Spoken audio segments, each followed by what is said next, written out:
Uma das grandes máximas da teologia bíblica e da hermenêutica é: texto sem contexto é pretexto para heresia.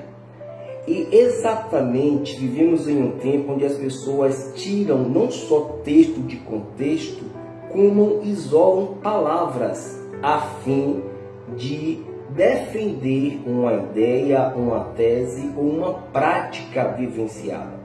Vou te contar rapidamente como a teologia inclusiva fez com a palavra eunuco.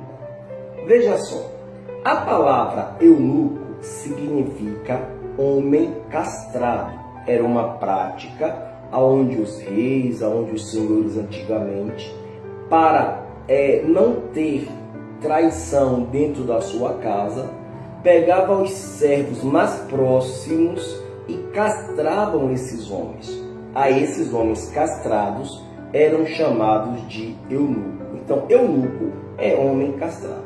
No entanto, em alguns povos, alguns eunucos, exatamente por não mais terem as suas genitais, passaram a adotar a homossexualidade como meio de sentir prazer sexual, ou esses mesmos eram escravos sexuais de seus senhores.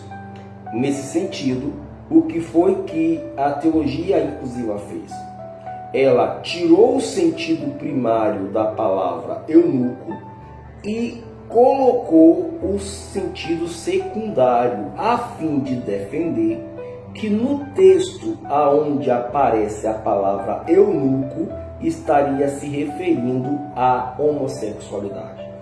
Porém, lembre-se, eu não posso interpretar um texto isolando um texto de contexto e muito menos tirando uma palavra solta para dar sua interpretação. No texto onde a palavra eunuco aparece, Jesus está falando acerca do casamento, da relação do homem e da mulher. E Jesus ele começa então a trazer um sermão muito duro. Por isso os apóstolos dizem: se esta é a condição do homem em relação à mulher, não convém casar.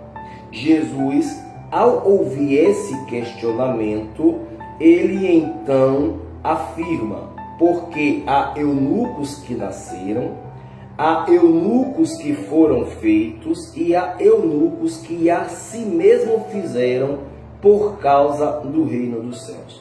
Perceba que a palavra está inserida no contexto de casamento entre o homem e uma mulher.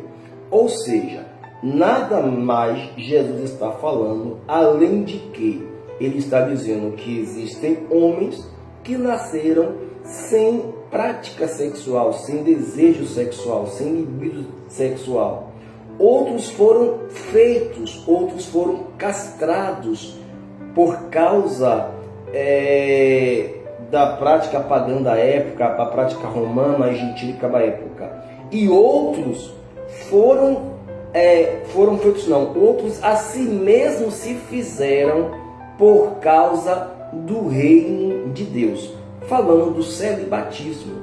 Essa palavra lá na frente Paulo vai testificar quando ele diz que ao homem solteiro ele pode servir ao Senhor sem se casar, mas através da prática do celibato. Porém, se não puder aguentar a pressão biológica, é melhor casar do que abrasar. Veja, em nada a expressão eunuco no texto de Mateus se refere à homossexualidade. Por isso que muitos precisam compreender a importância de estudar a Bíblia com profundidade. Pense nisso e Deus te abençoe.